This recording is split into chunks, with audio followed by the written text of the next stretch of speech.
ትልልቅ የአላህ ሱብሓነሁ ወተዓላ ባሮችን መዘየር የተወደደ ሱና ነው። ተወሱል ማድረግ ሱና ነው። በቀብር ላይ መዞር ሐራም ነው። ለምን? በሸሪዓ አልተደነገገልንም። ቀብርን መደባበስ የተጠላ ነው።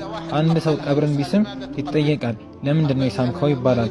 እኔ ይሄንን ቀብር የሳምኩት ለዚያራ ነው ካለ ቢድዓ ፈጠራ ሰርተሃል እንለዋለን። ቀብርን መሳም የዚያራ አካል ስላልሆነ ማለት ነው። ሌላኛው ደግሞ እኔ ቀብርን የሳምኩት ሰውየው ናፍቆኝ ነው ካለ ልክ ሰውየው ቁርአን እንደመሳም ነው የሚቆጠረው። አንድ ሰው ቁርአንን ቢስም ካርቱን ስመሃል አይደለም የሚባለው፣ ቁርአኑን ክብሩን ቁርአኑን ስለወደደው ነው።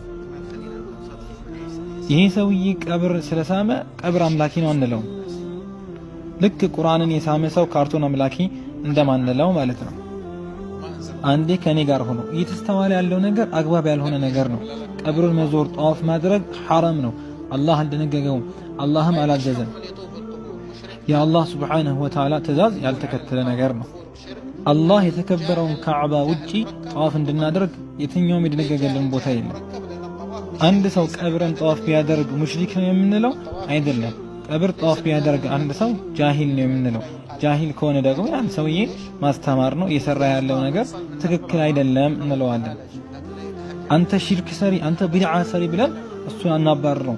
ስነ ምግባራችን አሳምረን ቀስ ብለን በትክክል እናስረዳዋለን። እናንተን የምጠይቃችሁ የግብጽ የሐዲስ ሊቅ የነበሩትን የሼኽ ዛህረዲን ኢብራሂም ኪታብን እንድትቀሩ ነው።